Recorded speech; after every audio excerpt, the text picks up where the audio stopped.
ஸ்ரீ தேவி மகாத்மியம். தேவி மகாத்மிய பாராயணம் ஆரம்பிக்கிறதுக்கு முன்னால நிறைய விஷயங்களை நம்ம பார்த்தோம். இனியும் ஒரு சில விஷயங்களை கூட பார்த்துட்டு பாராயணத்துக்குள்ள பிரவேசனம் பண்ணலாம். முக்கியமா விநியோக ஸ்லோகம், அதே மாதிரி தியான ஸ்லோகம், இது ரெண்டையும் சொல்லிட்டு வேணும் தேவி மகாத்மிய பாராயணம் ஆரம்பிக்கிறதுக்கு. அதுக்கு முன்னால நம்ம என்னெல்லாம் செய்யணும் அப்படிங்கறத நம்ம பார்த்துட்டோம். இப்போ விநியோக ஸ்லோகம் அப்படிங்கிறது நம்ம சொல்லத்த சத்குண ரஜோகுண தமோகுண தேவிகளோடு அந்த விநியோக ஸ்லோகத்தையாக்கும் சொல்லணும். அதே மாதிரி தியான ஸ்லோகமும் அப்படிதான். பிரபவ சரிதம், மத்தியம சரிதம், உத்தம சரிதம் அப்படின்னு தேவி மகாத்மியம் மூணாயிட்டு பிரிக்கப்பட்டிருக்கு அப்படிங்கறத நம்ம பார்த்தோம். எதனால இப்படி மூணா பிரிக்கப்பட்டிருக்கு அப்படின்னாக்கா, மூணு சக்திகளை, அம்பாளோட மூணு சக்தி ஸ்வரூபங்களை தனித்தனியா எடுத்து வர்ணிக்கிறதுக்காக வாக்கும் இப்படி மூணாயிட்டு பிரிக்கப்பட்டிருக்கு. முதல் பிரதம சரிதத்துல அம்பாளோடு அந்த காளிகா ரூபத்தை வர்ணிக்கப்படுறது, இரண்டாவதுல மகாலட்சுமி ரூபத்தை வர்ணிக்கப்படுறது, மூணாவதுல சரஸ்வதி ரூபத்தை வர்ணிக்கப்படுறது. முதல்ல பிரதம சரிதத்துல தமோகுண ரூபியான காளிகைய நித்ராதேவிய வர்ணிக்கப்படுறது. இரண்டாவது மத்தியம சரிதத்துல ரஜோகுண ரூபியான லட்சுமி தேவிய மகாலட்சுமிய வர்ணிக்கப்படுறது. மூணாவது அந்த உத்தம சரிதத்துல சத்குண ரூபியா இருக்கிற சரஸ்வதி தேவிய வர்ணிக்கப்படுறது அப்படிங்கறதையாக்கும் நம்ம பார்த்துட்டு இருக்கோம். அப்போ விநியோக ஸ்லோகம் சொல்லத்த மூணு பேருக்கும் சேர்ந்து அந்த விநியோக ஸ்லோகத்தை நம்ம சொல்லுறோம். அப்படி மூணு பேருக்கும் சேர்ந்து சொல்லத்த தேவி மகாத்மிய பாராயணம் முழுசா பண்ற மாதிரி இருக்கிறதையாக்கும் அந்த விநியோக ஸ்லோகங்களையும் தியான ஸ்லோகங்களையும் கம்ப்ளீட்டா சொல்றது. பிரதம சரிதத்தை தனியா எடுத்து பாராயணம் செய்யத்த பிரதம சரிதத்துக்கு உண்டான விநியோக ஸ்லோகத்தையும் தியான ஸ்லோகத்தையும் சொல்லலாம். மத்தியம சரிதத்தை தனியா எடுத்து சொல்லத்த மத்தியம சரிதத்துக்கு உண்டான விநியோக ஸ்லோகத்தையும் தியான ஸ்லோகத்தையும் சொல்லலாம். அதே மாதிரி உத்தம சரிதத்தை எடுத்து பார்க்கறத அதுக்குண்டான விநியோக ஸ்லோகத்தையும் தியான ஸ்லோகத்தையும் எடுத்து சொல்லணும்.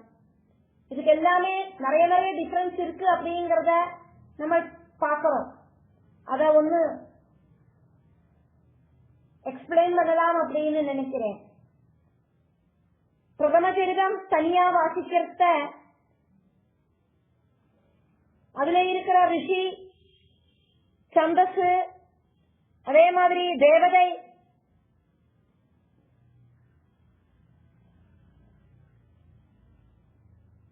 வேதம், சக்தி, தத்துவம், இதெல்லாம் பார்ப்போம். மத்தியம சரிதம் பார்க்கறத இது எல்லாமே மாற்றம் வரும். உத்தம சரிதத்திலையும் மாற்றம் வரும்.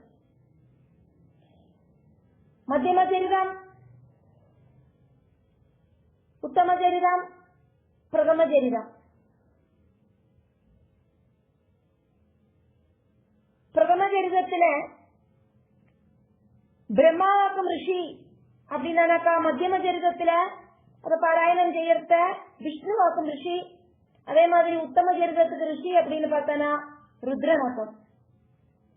அதே மாதிரி பிரதம சரிதத்துல காயத்ரி ஆக்கும் சந்தஸ், மத்தியம சரிதத்துல உஷ்ணிகாக்கும் சந்தஸ், உத்தம சரிதத்துல அனிஷ்டுபாக்கும் சந்தஸ். அதே மாதிரி தேவதைகளை பார்த்தாலும் வித்தியாசம் உண்டு. பிரதம சரிதத்துல மகாகாளியும், மத்தியம சரிதத்துல மகாலட்சுமியும், உத்தம சரிதத்துல சரிதத்துல மகா சரஸ்வதியும் ஆக்கும் தேவதைகள். அப்ப பிரதம சரிதத்துல ரிஷிகளை சேர்த்தி வளர்த்த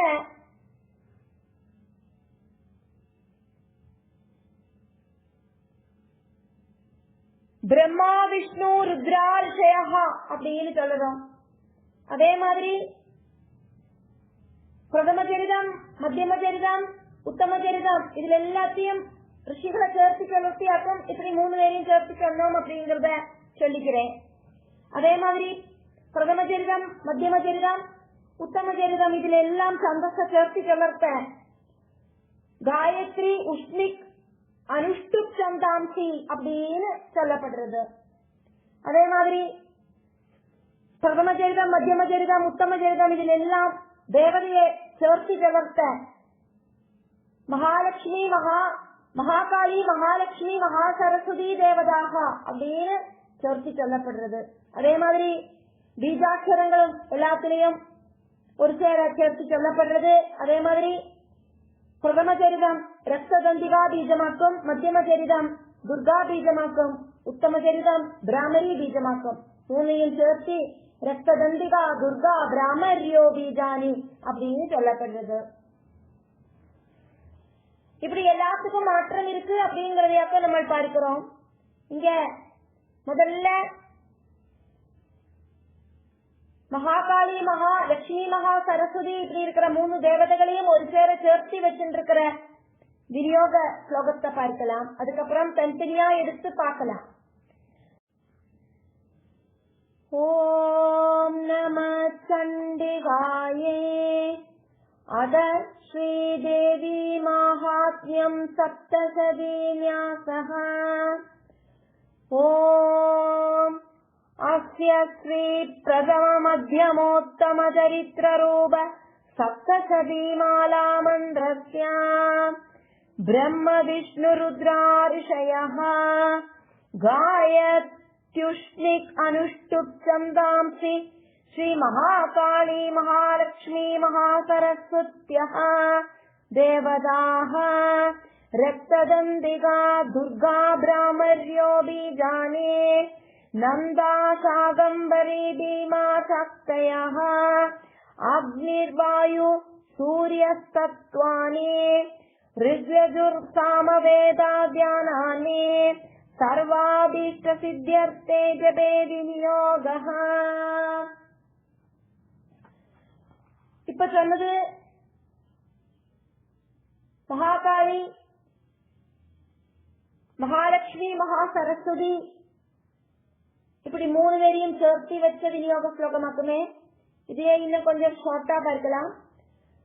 ஓம் நம சண்டிகாயே அத ஸ்ரீதேவி மாஹாத்மியம் சப்தசதி ன்யாசஹ பிரதம மத்யம உத்தர சரித்ராணாம் பிரம்ம விஷ்ணு ருத்ரா ரிஷயः ஸ்ரீ மகாகாளி, மகாலட்சுமி, மகாசரஸ்வத்யோ தேவதா காயத்யுஷ்ணிக் அனுஷ்டுப் சந்தாம்சி நந்தா சாகம்பரி பீமா சக்தயா ரக்ததந்திகா துர்கா பிராமர்யோ பீஜானே அக்னிவாயு சூர்யாஸ்தத்வானி ரிக்யஜுர் சாமவேதாத்யானானி சர்வாபீஷ்ட சித்யர்த்தே ஜபே விநியோகः.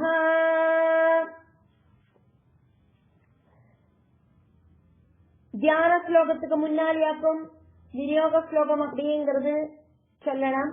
தேவி மகாத்மியம் பாராயணம் செய்யறத ஒட்டுக்க பிரதம சரிதம், மத்தியம சரிதம், உத்தம சரிதம் எல்லாம் பாராயணம் செய்யறதையாக்கும். இந்த பிரம்மா விஷ்ணு ருத்ரர்கள் அப்படிங்கிற அந்த ரிஷிகளை எல்லாம் சேர்த்தீண்டு, அதே மாதிரி 3 சந்தஸ்துகளையும் சேர்த்தீண்டு, 3 தேவதைகளையும் சேர்த்தீண்டு, 3 வேதங்களையும் சேர்த்தீண்டு, 3 தத்துவங்களையும் சேர்த்தீண்டு இப்படி ஒரு சேர இந்த விநியோக மந்திரத்தை சொல்லப்படுறது. இப்போ பிரதம சரிதம் மட்டும் ஜபிக்கிறதுக்கு ஆரம்பிக்கிறத, பாராயணம் செய்யறதுக்கு ஆரம்பிக்கிறத எப்படியாக்கும் இந்த விநியோக ஸ்லோகம் சொல்லணும் அப்படிங்கறதும், அதே மாதிரி மத்தியம சரிதம் மட்டும் பாராயணம் செய்யறதுக்கு ஆரம்பிக்கிறத எப்படியாக்கும் இந்த விநியோக ஸ்லோகம் சொல்லணும் அப்படிங்கறதும், அதே மாதிரி உத்தம சரிதம் மட்டும் பாராயணம் செய்யறத எப்படியாக்கும் இந்த விநியோக ஸ்லோகங்களை சொல்லுறது அப்படிங்கறதையும் பார்க்கலாம். பிரதம சரிதத்துக்கு இருக்கிற ரிஷி, சந்தசு, தேவதை, பீஜம், சக்தி, தத்துவங்கள், அதே மாதிரி வேதஸ்வரூபம் இதெல்லாம் மத்தியம சரிதத்திலையும் உத்தம சரிதத்திலையும் மாறுபடும் அப்படிங்கறத நம்ம பார்த்தோம். அதனால இங்க தனித்தனியா எடுத்து பார்க்கிறோம், ஒரு கன்ஃபியூஷன் வராம இருக்கிறதுக்காகவும் இது. ஓம் நம சண்டிகாயே. அத ஸ்ரீதேவி மாஹாத்மியம் சப்தசதீன்யாசஹ.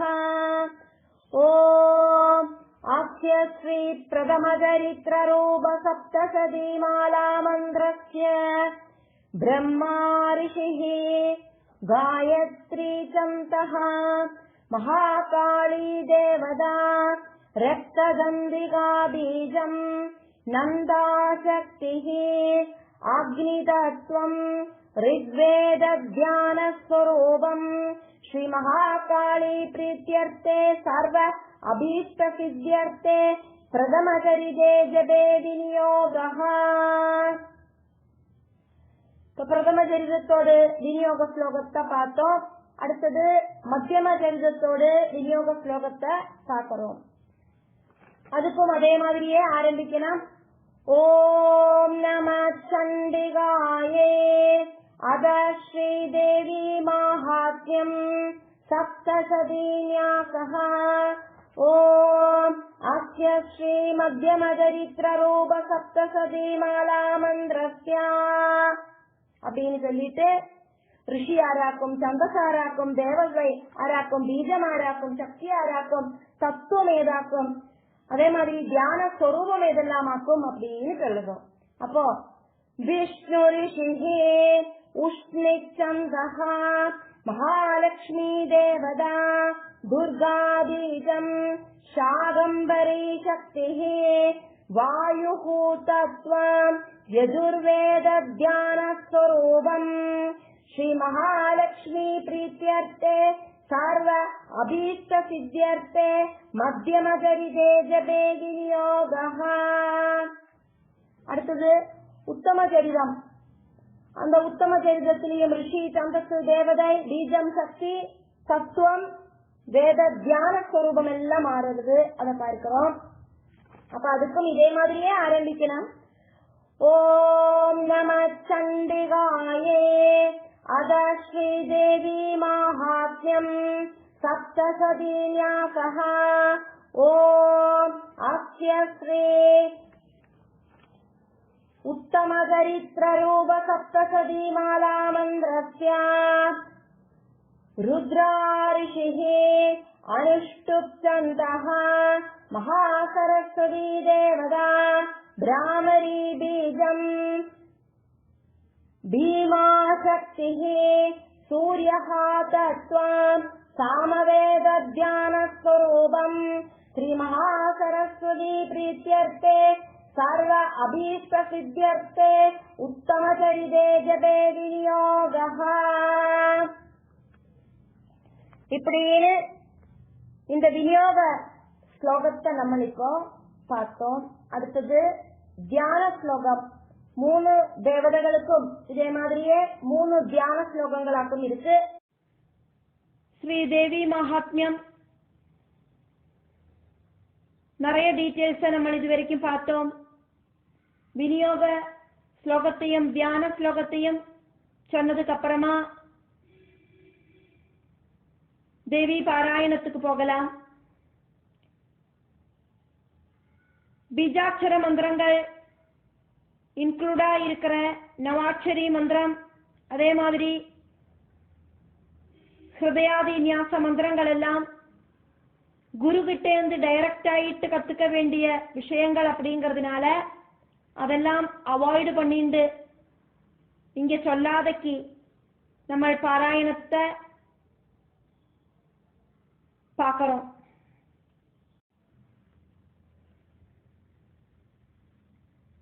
ஸ்ரீ தேவி மகாத்மியத்துல தியான ஸ்லோகத்தையாக்கும் பார்த்துட்டு இருக்கோம்.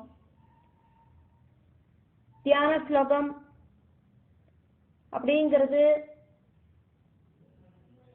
மகாகாளிக்கும் மகாலட்சுமிக்கும் மகா சரஸ்வதிக்கும் தனித்தனியா சொல்லப்படுறது. இப்ப முதல்ல பிரதம சரிதத்துல இருக்கிற மகாகாளியோடு தியான ஸ்லோகத்தை பார்க்கலாம். എന്നിട്ട് அந்த பிரதம சரிதத்தை கம்ப்ளீட்டா பார்த்து முடிச்சிட்டு மத்தியம சரிதத்துக்கு வரும்போது மத்தியம சரிதத்தோடு அந்த தியான ஸ்லோகத்தை பார்த்துட்டு மத்தியம சரிதத்தை பார்க்கலாம். அதுக்கப்புறமா உத்தம சரிதத்தோடு தியான ஸ்லோகத்தை பார்த்துட்டு உத்தம சரிதத்தை பார்க்கலாம். இப்போ விநியோக ஸ்லோகத்தை தனித்தனியா பிரிச்சு பார்த்துட்டோம். அதை கன்ஃபியூஷன் தீர்க்கறதுக்கு வேண்டிட்டாக்கும் அதை நல்லா டீட்டெயில் ஆயிட்டு நம்ம பார்த்தோம்.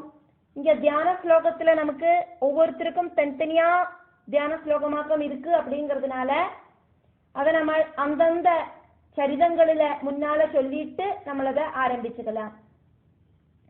இப்போ முதல்ல பிரதம சரிதமாக்கம் ஆரம்பிக்கிறோம் அப்படிங்கிறதுனால பிரதம சரிதத்துல மகாகாளியோடு தியான ஸ்லோகத்தை பார்க்கிறோம்.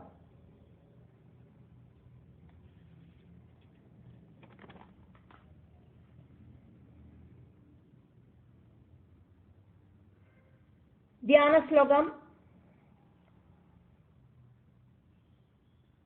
கட்கம் சக்கர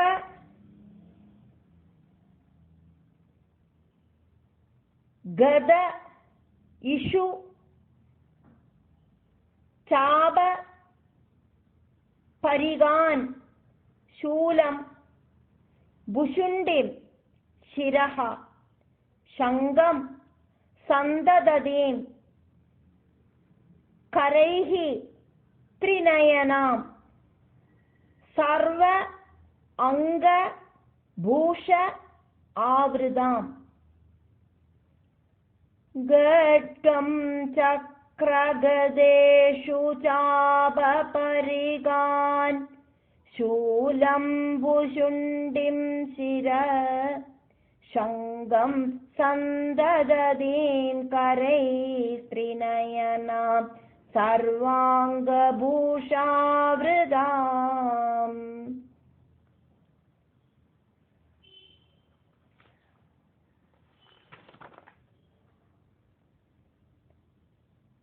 நீல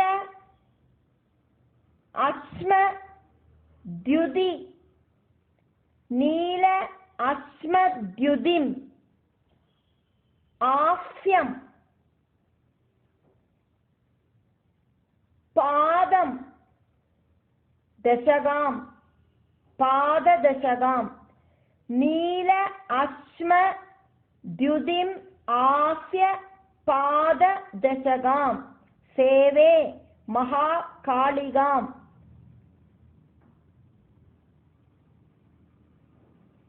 யாம் அஸ்தௌத் ஸ்வபிதே ஹரௌ கமலஜஹ ஹந்தும் மதும் கைடபம் நீலாஸ்மத்யுதிமாஸ்ய பாததசகாம் சேவே மகாகாளிகா யாமஸ்தொல் ஸ்வபிதே ஹரௌ கமலஜோ ஹந்தும் மதும் கைடபம் கட்கம் சக்ரகதேஷு சாப பரிகான் சூலம் புஷுண்டிம் சிர சங்கம் சந்தததீம் கரை ஸ்ரீநயனாம் சர்வாங்க பூஷாவ்ருதாம் நீலாஸ்மத்யுதிமாஸ்ய பாததசகாம் சேவே மகா महाकालिगा यामस्तौ स्वभिदे हरौ कमलजो हन्तुं मधुं कैडभम्. மகாகாளியோடு தியான ஸ்லோகத்தையாக்கும் நம்ம பார்த்துட்டு இருக்கோம்.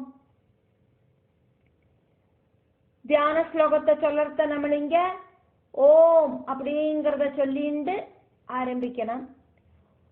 ஓம் கட்கம் சக்ரகதேஷு ஜாப பரிகான் சூலம் புஷுண்டிம் சிர शङ्गं सन्दददीं करैस्त्रिनयनां सर्वाङ्गभूषावृताम् नीलाश्मद्युतिमास्य पाददशगा सेवे महाकालिगा यामस्तौ स्वभिदे हरौ कमलजो हन्तुं मधुं कैडभम्.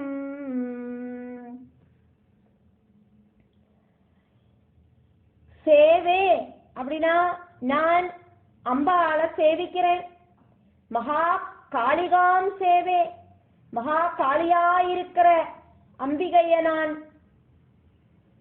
நமஸ்காரம் பண்ணுறேன், பூஜிக்கிறேன், சேவிக்கிறேன்.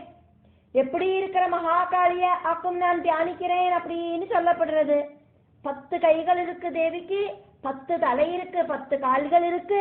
இந்த 10 கைகளிலேயும் ஆயுதங்களை வச்சுருக்கா. அப்படி இருக்கிற அந்த தேவியை நான் தியானிக்கிறேன் அப்படின்னு ஆக்கும் சொல்லப்படுறது. 10 தலை, 10 கைகள், 10 கால்கள் இப்படி இருக்கிற மகாகாளி ரூபத்தை ஆக்கும் இங்க வர்ணிக்கப்படுறது.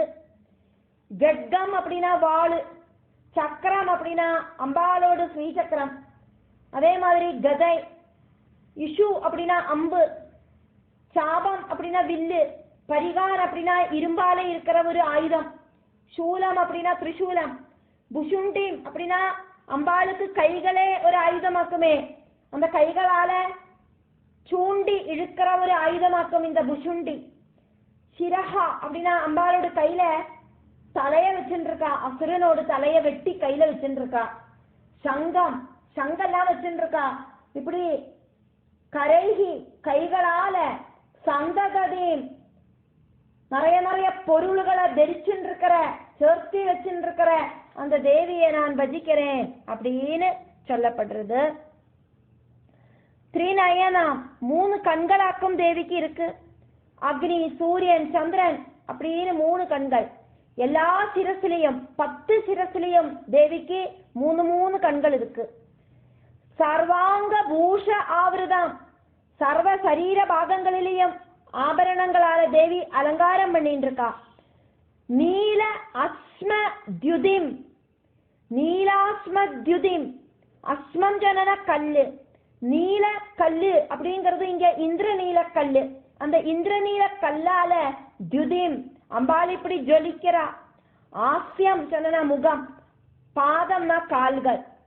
அப்போ 10 முகமும் 10 கால்களும் ஆக்கும் அம்பாளுக்கு இருக்கு அப்படின்னு இந்த ஸ்லோகத்துல சொல்லப்படுறது. நீல அஸ்மத்யுதிம் ஆஸ்ய பாத தசகாம், தசகம் ஜனன 10. இப்ப 10 கால்களும் 10 முகமும் அம்பாளுக்கு இருக்கு. 10 முகம் 10 கால்கள் இப்படியெல்லாம் இருக்கிற அந்த மகா காளியை நான் சேவிக்கிறேன். மது கைடபம் ஹந்தும், மதுவையும் கைடபனையும் கொல்லறதுக்கு ஆயிட்டு, இந்த 2 அசுரர்களை கொல்லறதுக்கு ஆயிட்டு. கமலஜஹா யாம் அஸ்தௌத், பிரம்மதேவன் ஆரையாக்குமோ ஸ்துதிச்சார், எப்பவாக்குமோ ஸ்துதிச்சார் அப்படின்னாக்கா ஹரவ் சோபிதே, விஷ்ணு நித்ரேல இருக்கிற சமயத்துல அப்படின்னு கூடயும் இங்க சொல்லி வைக்கப்படுறது. மகாவிஷ்ணு தூங்கின்னு இருந்தோன அந்த தூக்கத்திலேருந்து எழுப்புறதுக்கு படிச்ச பணி 18 பார்த்துட்டும் பிரம்மா வாழ முடியலை. இந்த அசுரர்கள் மது அப்படிங்கிற அசுரனும் கைடபன் அப்படிங்கிற அசுரனும் பிரம்மாவை துரத்திண்டு வரா. எங்க கூட சண்டை போடுறதுக்கு வா பிரம்மாவே, சண்டை போடுறதுக்கு உனக்கு பயம் அப்படின்னா அந்த தாமரைப்பூவை விட்டு எந்திருந்து ஓடு. பயந்து நெடுங்கிற உனக்கு இந்த தாமரைப்பூவுல, சிரேஷ்டமான தாமரைப்பூவுல உட்காரத்துக்கு எந்த விதமான யோக்கியதையும் இல்லை. அதனால அந்த தாமரைப்பூவை விட்டு கீழே இறங்கி நீ ஓடிப்போ அப்படின்னு சொல்லதா அசுரர்கள். அதெல்லாம் நம்மளுக்கு தேவி பாகவதத்துல பார்க்கறதுக்கு சாதிக்கும். அப்படி அந்த அசுரர்களை பார்த்து பயந்து நெடுங்கிட்டு பிரம்மா ஓட்டம் கொடுக்கிறார். இனி என்ன ரட்சிக்கிறதுக்கு இந்த மகாவிஷ்ணுவை தவிர வேற யாராலையும் சாதிக்காது அப்படின்னு. மகாவிஷ்ணுவை பாக்குறதுக்கு போனவன என்னாச்சு, அங்க மகாவிஷ்ணு ஆழ்ந்த உறக்கத்துல இருக்கார். என்னென்னமோ பண்ணி பார்த்தார், துதிச்சு பார்த்தார், கூப்பிட்டு பார்த்தார், ஒன்னும் பலிக்கலை. விஷ்ணுவை எழுப்பவே முடியலை. தன்னை மறந்து யோக நிதிரையில இருக்கிற விஷ்ணு அப்படின்னு பார்த்தானா அந்த விஷ்ணுவை ஆட்டி படைக்கிற ஒரு சக்தி இருக்கணும் அப்படின்னு பிரம்மா நினைச்சார். அந்த நித்ரா தேவிய பிரம்மா ஸ்துதிச்சார். அப்படி ஹரவு சொபிதே, விஷ்ணு நித்ரையில ஆயிருந்தோன அப்படின்னு கூடயும் இங்க சொல்லப்படுறது. விஷ்ணு நித்ரையில் இருந்த சமயத்துல அந்த விஷ்ணுவை அந்த தூக்கத்துல இருந்து எழுப்புறதுக்கு பிரம்மா என்னென்னவோ பண்ணிட்டும் சாதிக்காததுனால நித்ரா தேவிய, அந்த காளி தேவிய பிரம்மா ஸ்துதிக்கிறார். ஆதிபராசக்தியான அந்த தேவிய ஸ்துதிக்கிறார். தேவிட்ட பிரம்மா சொல்லறார், தேவி பாகவதத்துல நமக்கு அதை பார்க்கறதுக்கு சாதிக்கும். ஆதிபராசக்தியான தேவி உன்னோடு சக்தியாலியாக்கும் இந்த விஷ்ணு இப்படி தூங்கின்னு இருக்கார். இந்த மதுகைதவர்கள் என்ன துரத்திண்டு வரா, தாமரைப்பூவிலிருந்து என்னை இறக்கி விட்டுட்டா, இந்த பிரளய ஜலத்துக்குள்ள நான் இனி எங்கேயாக்கும் போவேன். இந்த அசுரர்களோட கையால எனக்கு மரிக்கிறதுக்கு பிரியமில்லை. அதனால தேவி என்ன கொன்னுடணும், அப்படி இல்லைனா தேவி இந்த அசுரர்களை கொல்லணும், அப்படி இல்லைனா தேவி விஷ்ணுவை எழுப்பி விடணும். தூக்கத்திலேருந்து விஷ்ணுவை எழுப்பி விட்டுட்டா விஷ்ணு என்ன காப்பாற்றிடுவர் இப்படியாக்கும் பிரம்மா சொல்றார். அப்படி விஷ்ணுவை தூக்கத்துல ஆழ்த்தின அந்த சக்தியான தேவிய, ஆதிபரா சக்திய, அந்த காளி தேவிய பிரம்மா ஸ்துதிச்சார். அப்படி இருக்கிற அந்த மகா காளிய நான் பஜிக்கிறேன் அப்படின்னாக்கும் பிரம்மா சொல்றார். அப்படி இருக்கிற அந்த மகா காளியாக்கும் இங்க தியான ஸ்லோகத்துல நம்ம பார்த்துட்டு இருக்கோம். எல்லா டைரக்ஷன்லயும் தேவி வியாபிச்சுன்னு இருக்கா. மேல் பக்கம் ஊர்துவதிக்காயிட்டும், கீழ்பக்கத்திலையும் அதே மாதிரி முக்கியமான டைரக்ஷன்கள்ல தெற்கு, கிழக்கு, மேற்கு, வடக்கு அப்படிங்கிற டைரக்ஷன், அதே மாதிரி இதனோடெல்லாம் கோன், அதனால அஷ்டதிக்கிலையும் அதே மாதிரி மேலையும் கீழையும் அப்படின்னு 10 டைரக்ஷன்லயும் தேவியோட மாயா சக்தியால, அந்த அஜ்ஞான சக்தியான அவித்யால தேவி இப்படி மறைச்சு வச்சிருக்கா. கம்ப்ளீட் ஆயிட்டு எல்லாம் தேவியோடு உள்ளயாக்கம் இருக்கு. நம்ம ஒரு பெட்ஷீட்டை போட்டு மூடிண்டோம்னா நம்ம பெட்ஷீட்டுக்குள்ள எப்படி இருப்போமோ அதே மாதிரி தேவியா இருக்கிற ஒரு கவருக்குள்ளையாக்கும் நம்ம எல்லாமே இருக்கும். அப்படி இருக்கிற அந்த தேவிக்குள்ளையாக்கும் நம்ம அத்தனை பேரும் இருக்கோம் அப்படிங்கறதையும் இங்க சொல்லப்படுறது. அப்படி இருக்கிற தேவி, அந்த தேவிய நான் பஜிக்கிறேன் அப்படின்னாக்கும் இந்த தியான ஸ்லோகத்துல சொல்லப்படுறது.